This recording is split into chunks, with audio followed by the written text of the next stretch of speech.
Hello and welcome back to the niche part of the internet where I talk about whatever's on my mind. And recently I have been thinking about Lemonade Mouth, which is arguably, it has to be in the top 3, maybe top 5 Disney films of all time. I put it closely tied with Hannah Montana the movie, High School Musical, the whole trilogy. I'm going to give it as one because they're all connected. And Descendants. Descendants is also an underappreciated Disney film. I think it's quite iconic. Also, as an Irish queen, I literally just found out today that they play hurling in the film. They play their own version of hurling.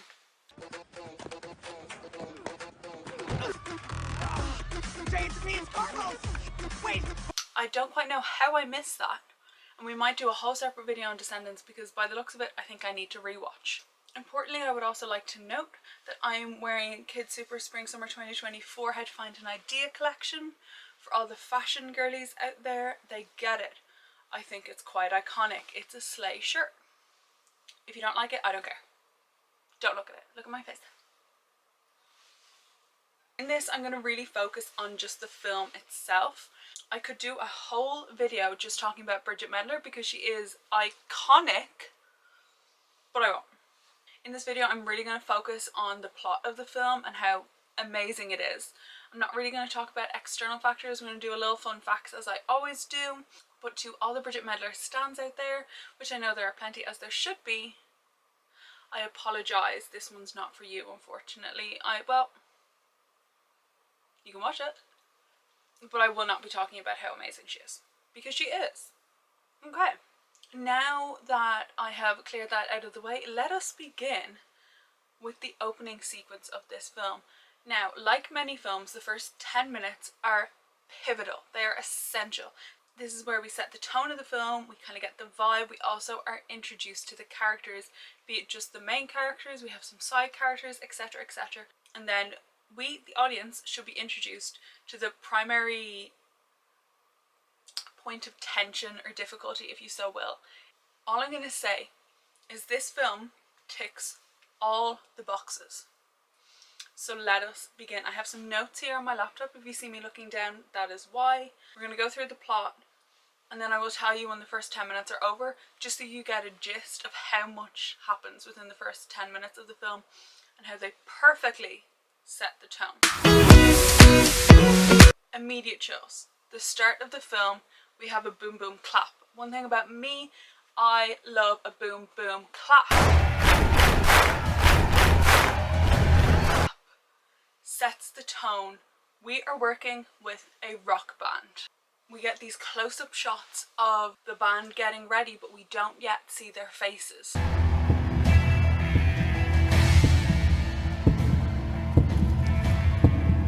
The boom boom clap turns into a heartbeat. The suspense is building. This band is about to go on stage.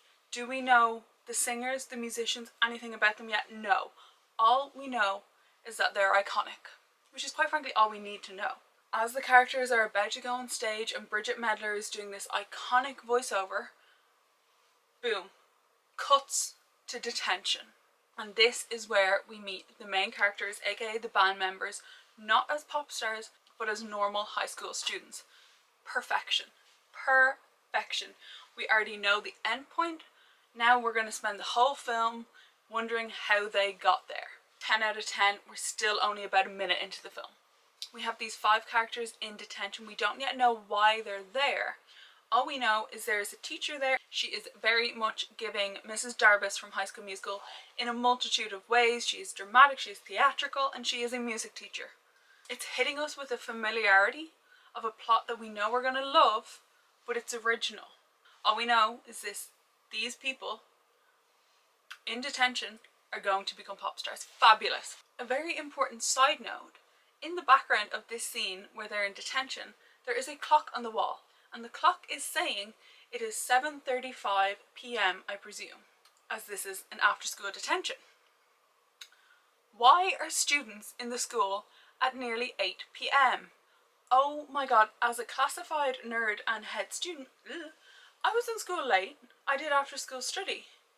I stayed in school late as 6:30. Why are the students there at 7:30? And then wannabe Mrs. Darbus goes on to say, Right, we're gonna begin by cleaning this whole room apart. Begin? Begin, it's nearly 8 p.m. That was my bedtime. Begin? Let these students go home. Let these students go home. Anyway, now time, the camera pans to each character and we see their origin story, aka their sob stories.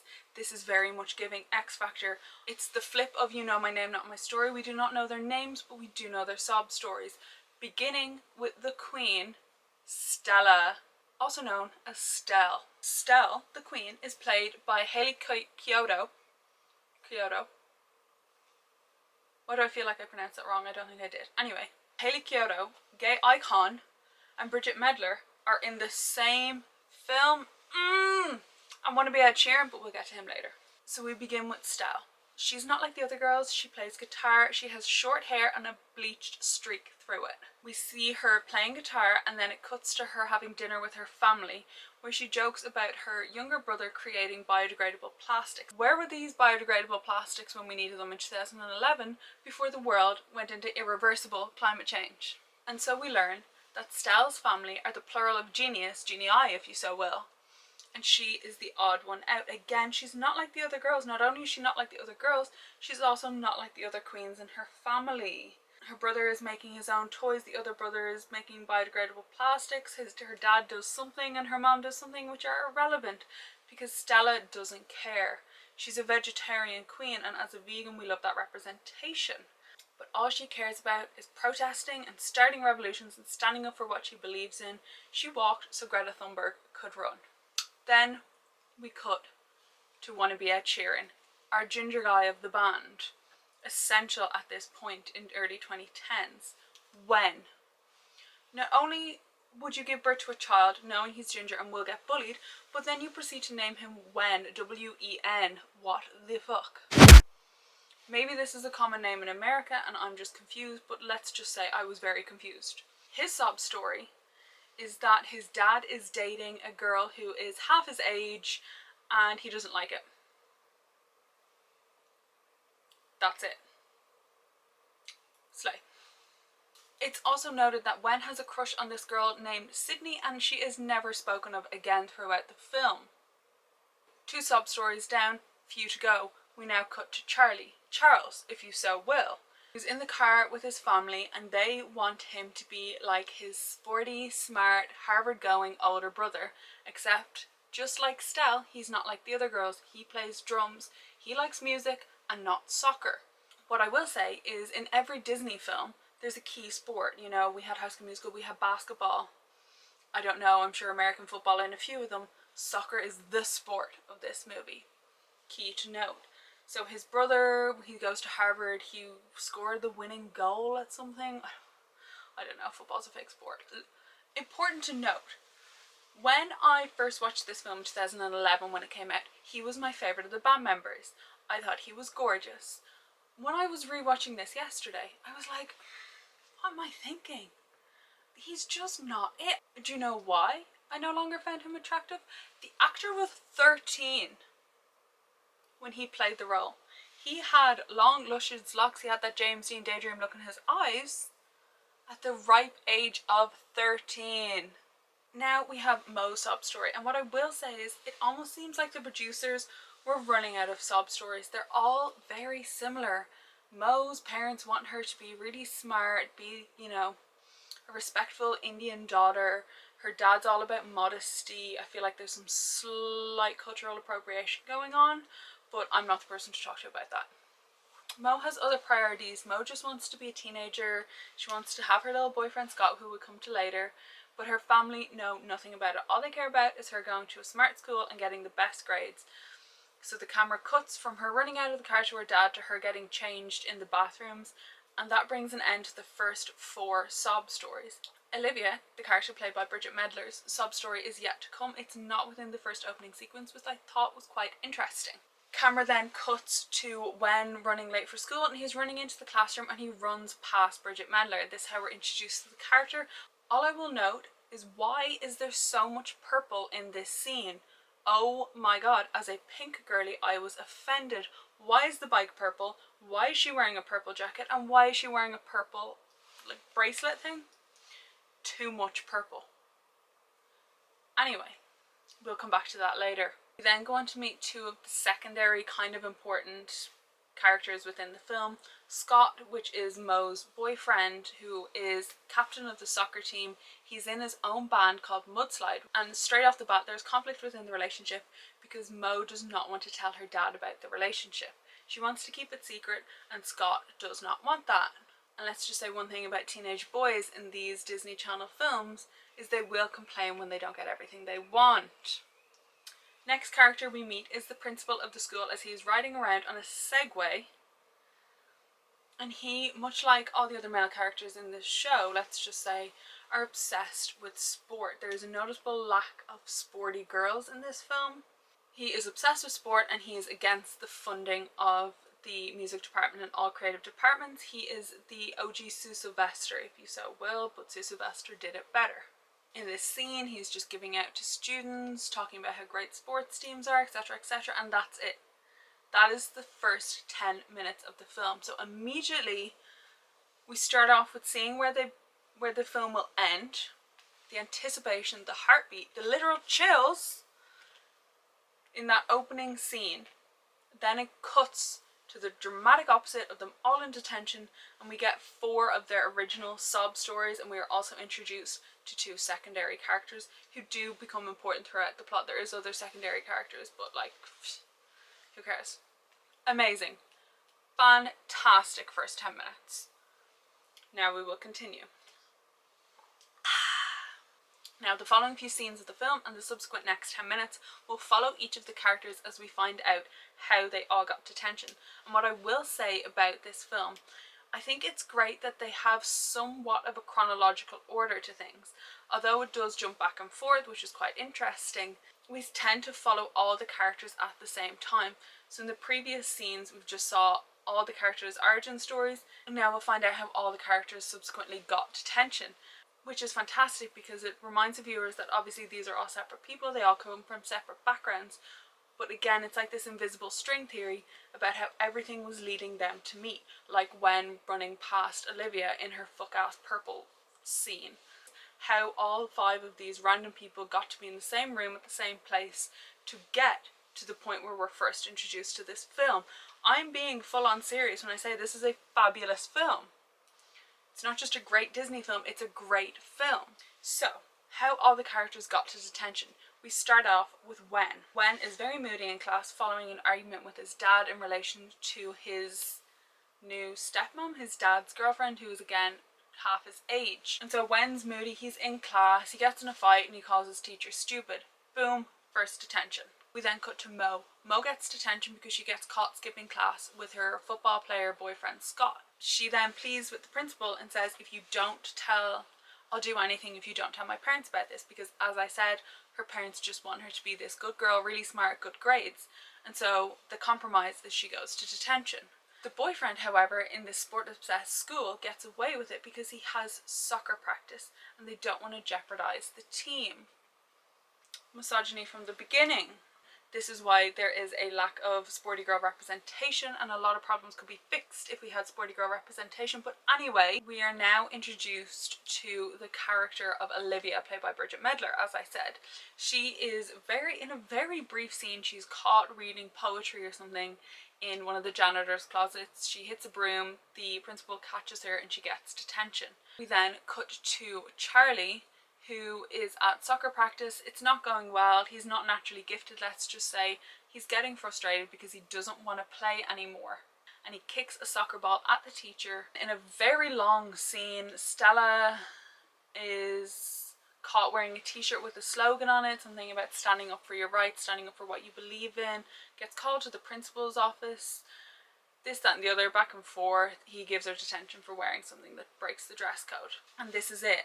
So now we've finally been introduced to all 5 characters, we finally know where they all have detention, and we can really begin getting into the juicy stuff. Various random things happen, and finally we have the scene where Stella is going to detention, and she meets this guy and he's giving her a tour of the basement where the detention hall, if you so will, is. And what I will say is, from the beginning, Stella is seen as a student who is always getting into trouble. Why does she need someone to show her where detention is? Surely she gets detention all the time. But anyway, I understand the importance of it. So this guy, random guy, is showing her around all the clubs that have been forced into the basement because the principal is just funding sports teams, they're building a new gym, etc, etc. And then they meet the art club very briefly in about a 2-second clip. What the fuck is this? What is he painting? I am all for abstract art, as you can see, but what in God's name is the art club painting there? And then we get the truly fantastic scene where Stell makes her way to the detention centre, and as she turns the corner she sees this glowing light of hope, this beacon of gold light, which is Mel's lemonade vending machine. This is the most important character in the whole film. They did this so well, the introduction of Mel's. So she gets her little can of lemonade and then she walks into detention. So finally, after getting her lemonade, Stell makes her way into the room where detention is held, where the other 4 main characters are, and the camera cuts to the 5 of them sitting there looking bored. Someone starts tapping the table, another person starts moving a chair, doing a zip or something like this, and all of a sudden one thing leads to another and there's an impromptu performance of Turn Up the Music.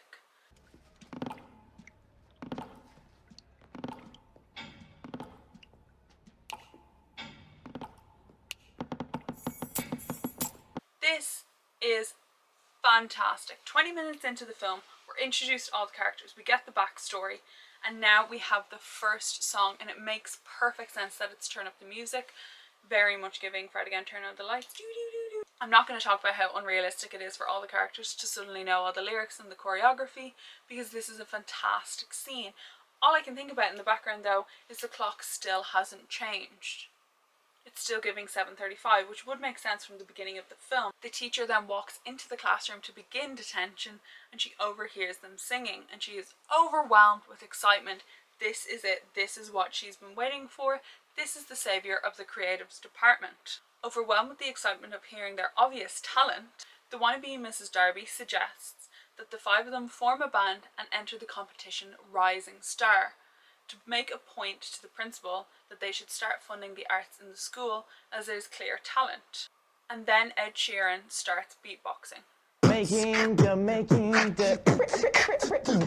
Stella is very for the idea, and her and wannabe Mrs. Darby encourage the rest of the group, who were very hesitant at first, after telling them that they deserve to be heard.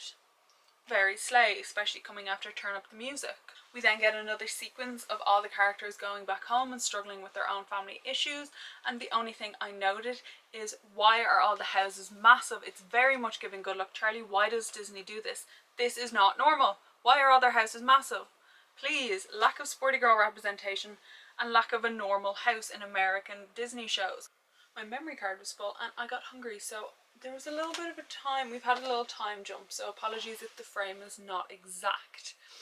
But now, where were we? Camera cuts to the 4 members receiving very encrypted, very much A-coded text from Stella, asking them to meet at a pizza place so they can discuss the future of the band. Camera cuts and there we are with the band at said pizza place. Again, the same 4 are very hesitant. Everyone basically except Stella. Wen begins to jump on the bandwagon. Finally, they all give in and decide to join the band when Stella tells them that this could start a revolution. And just like that, they're signed up for Rising Star, and this is the origin of the band that is still unnamed. What I will say is, in this scene, Charles tosses a coin whether or not they decide, and there's a great scene of them all looking down at the coin, and it just tickled my brain the right way. One of the misconceptions about Lemonade Mouth is that we were a natural fit from the start.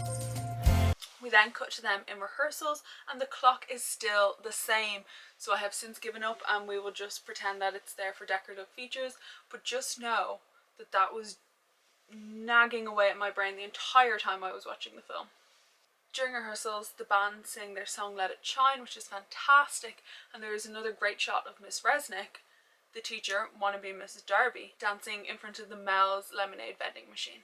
Mo and her rock star boyfriend get in a fight because her boyfriend's band, Mudslide, are performing at the Halloween Bash, but half their set has been given up to this new up-and-coming band, not knowing that obviously his girlfriend is the bass player in this band. They have this whole discussion. Mo tells him that she's actually in the band, and he replies with a comment which is along the lines of his dreams are more important than hers, and his career in music is again more important than hers. Yes. Anyway, in what I would call the most pleasant instant karma known to man, we then get a juicy jump cut to the band Mudslide, who are supposedly fantastic, playing arguably one of the worst Disney songs ever made.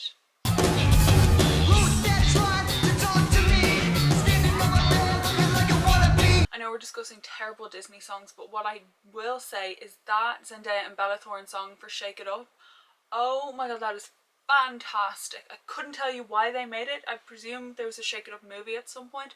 Every few months that song gets stuck in my head. It is a fantastic song.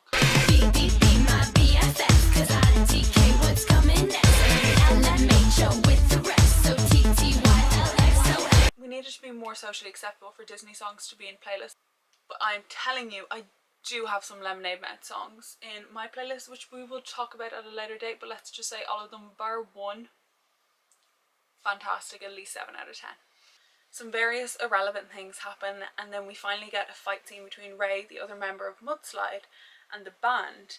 Various things happen, names are called left, right and centre, and then in the most iconic move known to man, Stell, our queen, calmly takes a sip of her Mel's lemonade, of course, and spits it in Ray's face. What? 1 second. It was the origin of Spitgate. Lemonade Mouth walked so the Don't Worry Darling Harry Styles spitting on Chris Pine Spitgate could run. Fabulous scene. Ray calls her Lemonade Mouth, and there we have it. That is the origin of the band name. Finally, about half an hour, 45 minutes into the film, we see the origin of Olivia's sob story, where Wen goes over to her house and Olivia is upset about this very old cat, which turns out it was her mom's old cat, and it's the last remaining piece of her mom she has left or something along the lines. There's a little bit of a flirty something going on with Wen and Olivia that's never really talked about, and we see them start drafting the artistic masterpiece that is DeterminATE. We then get the band walking to practice, feeling confident, and then suddenly they notice the Mel's coffee machine is due to be removed. What are we gonna do? Basically, turns out the school is funded by another energy drink, Turbo Blast, and so anything that sells competing beverages has to be removed from the premises. And the only thing I'm thinking of is, why is a school funded or sponsored by an energy drink? Are American schools not government funded? Or is this a fictional thing? Because what is going on? Why is your school sponsored by an energy drink?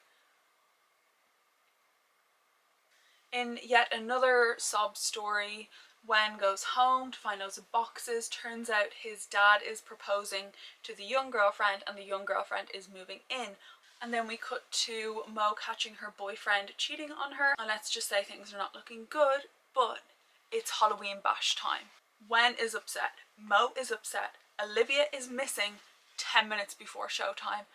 What are the girls doing? They're panicking. The band and us find Olivia in the bathroom, nearly getting sick, struggling with stage fright. And then out of nowhere, our queen Stell pulls out the cuntiest thing I have ever seen, which is a homemade zebra print lemonade belt. And she whacks out one of those cans, hands it to Olivia, and the queen is ready. They are ready to slay Halloween bash. Everyone's against them. The girls are crying. It's not looking good, but Stell's cunty ass lemonade belt came to the rescue. It's showtime. They're singing DeterminATE. It's starting off slow, and let's just say the crowd are not feeling it. Ray, annoying ass member of Mudslide, is in the crowd yawning. It's not looking good. And then suddenly Bridget Medler pulls a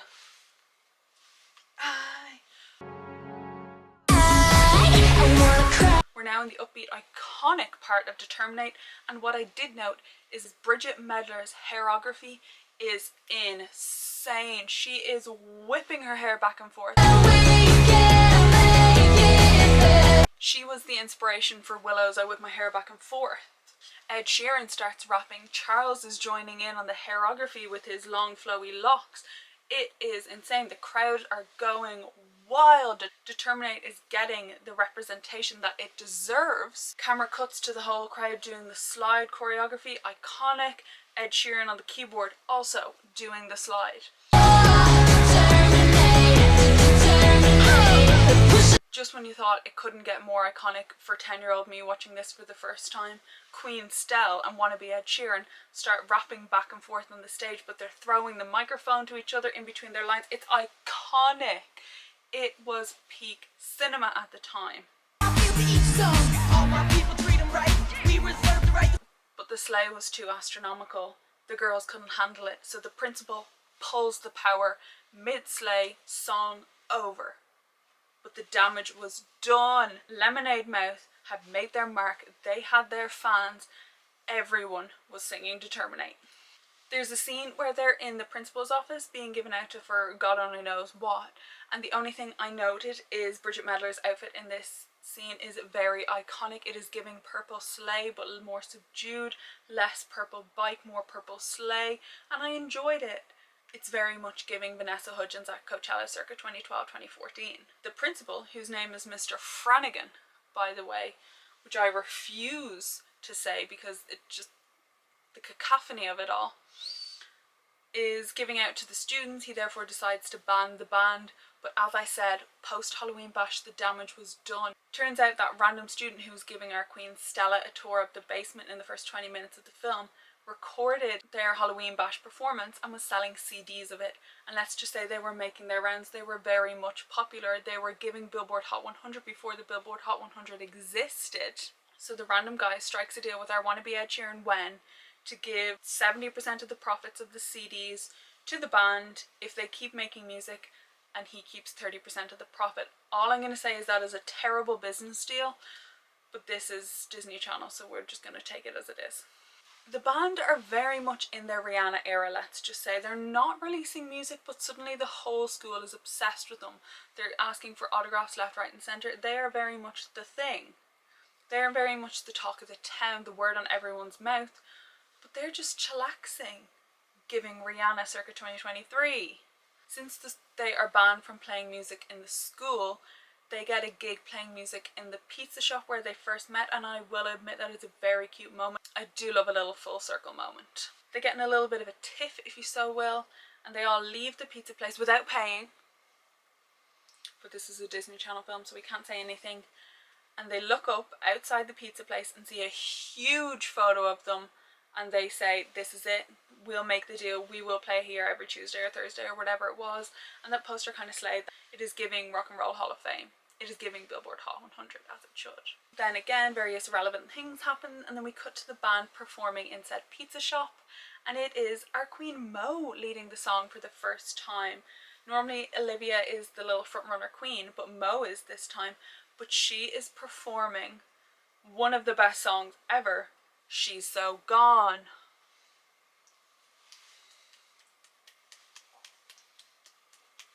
It's a lovely moment because throughout the whole film, Mo has been slowly saying goodbye to her younger self, the perfect girl her parents wanted her to be, and it all kind of comes to fruition as she's singing She's So Gone. There is a scene where she takes a napkin container holder from a table and uses it as a mirror, and I did enjoy it. It was very unnecessary, but the English student in me was very much seeing her looking in the mirror and saying goodbye to her old self and seeing her new self in the reflection. It's quite iconic. Her annoying boyfriend Scott is in the background huffing and puffing because she is so slay, and he just leaves and she like dances on a table. Eventually Olivia's mom's very old cat dies, and there's a lovely scene where the whole band go over to her house and they're lying there looking at the clouds saying what they see, and in that moment Olivia tells them that her dad is actually in prison. And again, this is a cute moment of the film, I must admit. Then they go on to sing More Than a Band, which at the time that song would make me cry.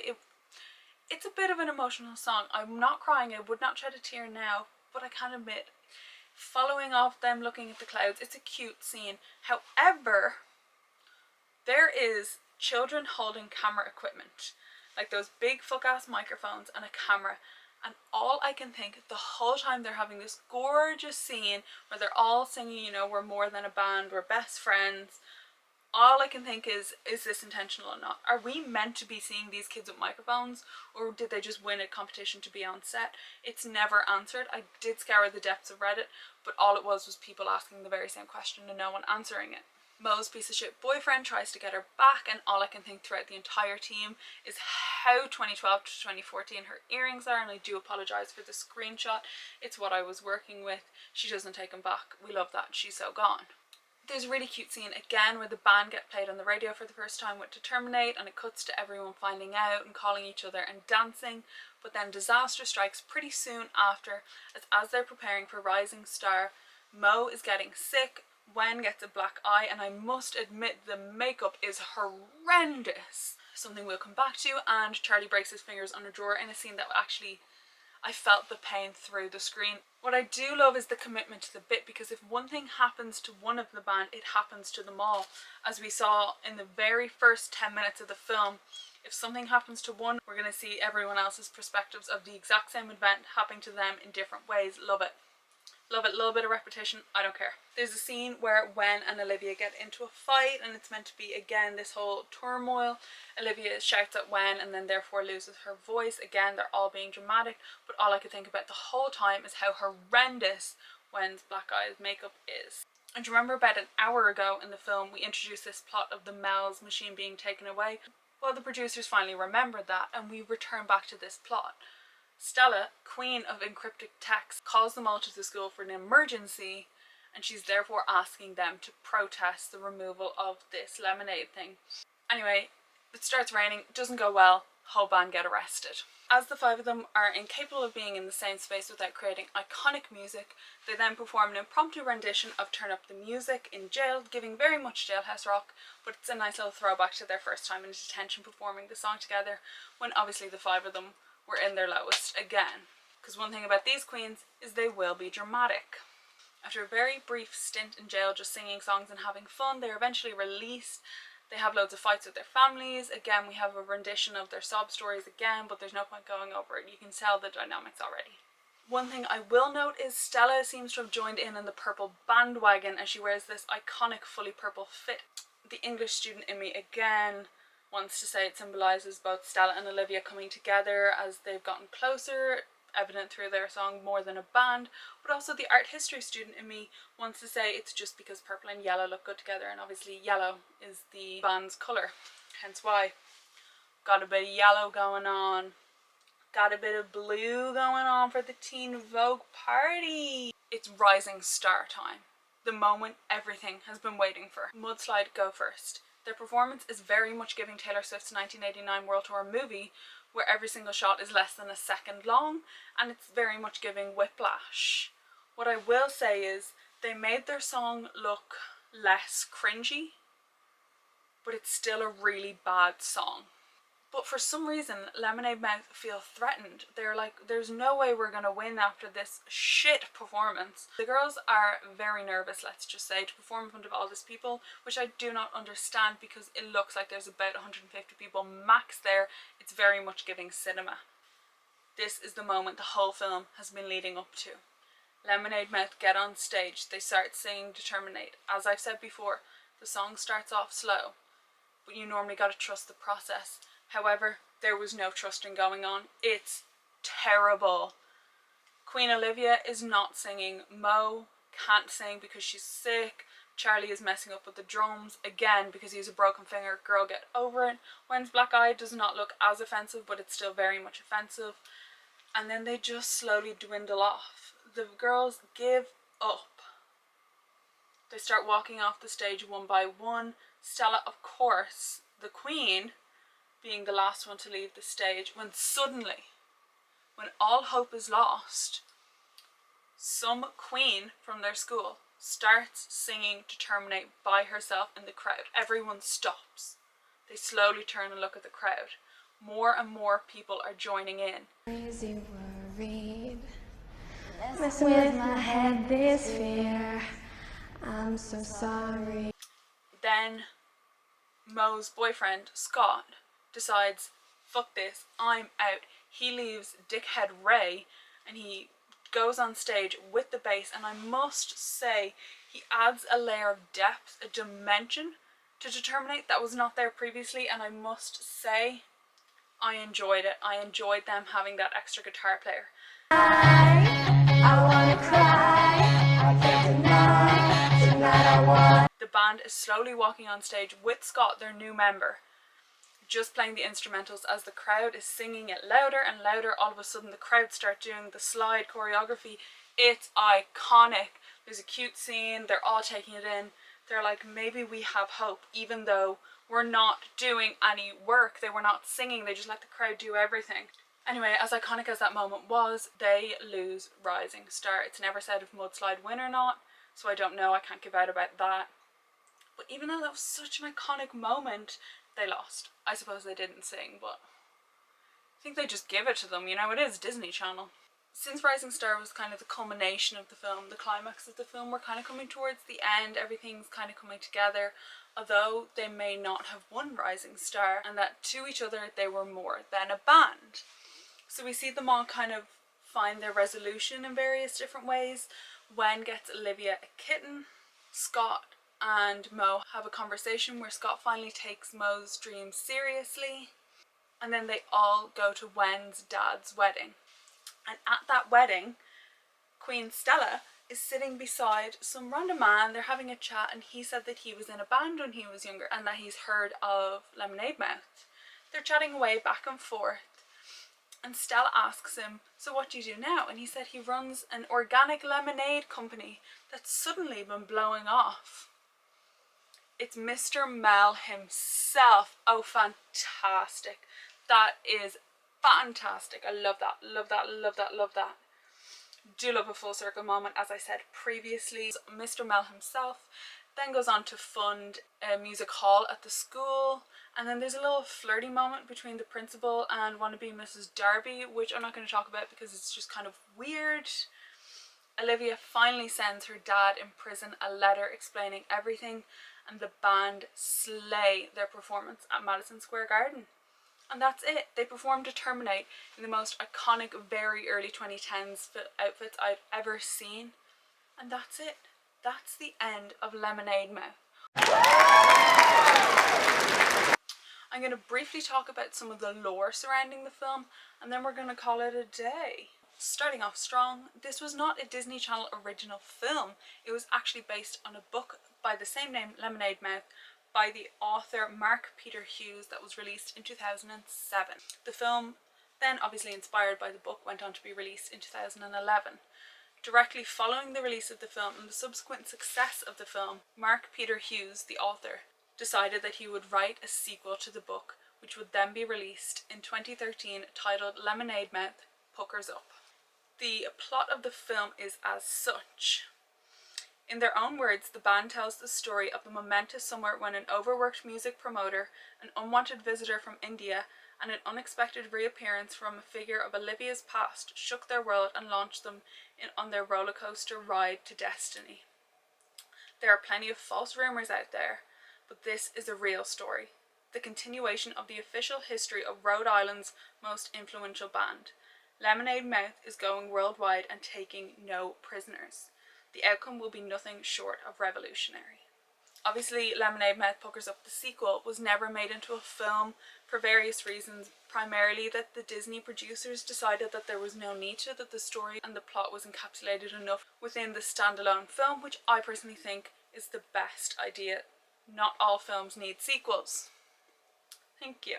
Obviously, since the movie has a source material, there is various differences. I'm going to list some of the differences, but if I'm being honest, the majority of them are the same. I did not read the book nor the sequel, and I don't think I will. This is primarily focused on the film, so there's no really need to go into that. But the key differences are Olivia has 13 cats, which is very much Taylor Swift coded. In the book, Scott actually never joins the band, which I think is unfortunate because his addition was very much essential. He did add a lot to the band, both in a musical sense, and it aided the storyline a lot more. Scott and Mo actually break up in the books, and Mo ends up dating Charlie, which I thought was quite interesting. And Olivia and Wen finally have a little kiss, but it's never like a full blown out romance, which I thought was unfortunate, because throughout the whole film, and I presume the books, there was this allusion to what something could have been, that there was this flirtiness between them that was never really talked about, and then as it turns out never will be talked about.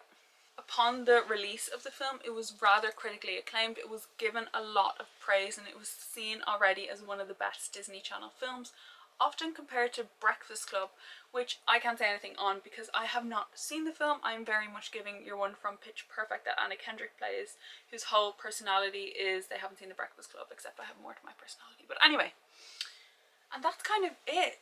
I didn't want to go too much into the lore of the book because I didn't think it was relevant in relation to the film. So moral of the story is, if you haven't seen Lemonade Mouth recently, I highly recommend going back and giving it a watch. If you don't want to do that, even listen to the songs.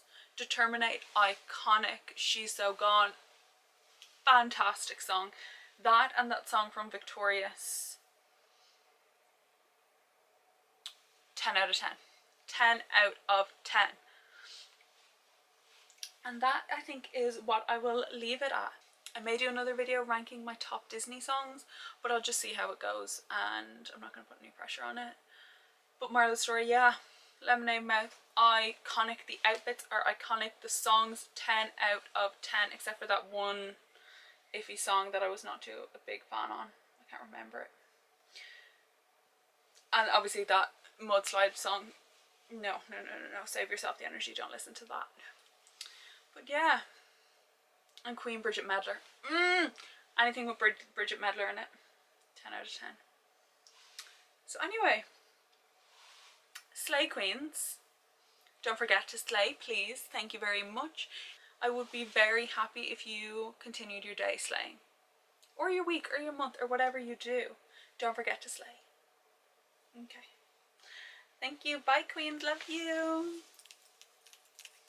Hey. Hey, come here often. Haven't seen you in a while. Hey. First off, thank you so much if you've made it this far in the video. She was a long one. Wasn't expecting her to be this long, but I mean, I had a lot to discuss.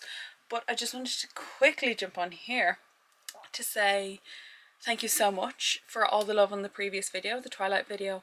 I loved making that video, and it brought me so much joy to every single person who liked, viewed, commented, etc, etc. I had planned to just post that, jump on a plane, go travelling, and then no one to watch it, but people did watch it, and like, thank you so much for that. I really wasn't expecting that. So a little explanation, yes, I did post that, jump on a plane, but I did pre-record video, bring my laptop, bring my hard drive, ready to edit on the plane while I'm travelling, but I did forget my SD card reader. My SD card reader was €4. The cheapest one I found on my travels was €100. I love you, babes. I love you. That €96 I very much need right now. So I apologise for the delay. But we've got some vlogs coming up. So we have another long form content and all the vlogs from my travels. So we have Vienna for the Taylor Swift concert that didn't happen. I have Madrid for my first ever solo holiday. I have London for a Taylor Swift concert that happened. Oh, an Electric Picnic in the middle. So they're all going to be coming out. Hopefully they're a lot easier to edit. And then I'll go back to my long form content. I probably will not become a daily vlogger. Do not expect me to become a daily vlogger. My life is not that interesting. But moral of the story is, thank you so much for watching this. If you skip through it, I understand. Thank you so much for watching my Twilight video. And we're gonna get churning these videos out. Don't you worry, babes. Don't you worry. I have not forgotten about you. But anyway, you look gorgeous. I'm gonna go because I need to put this video into the laptop, upload the other video. So I have to go, queens, but I will see you very soon. Okay, don't worry, I'm not gonna disappear again. I missed you too much. Okay, bye. Love you.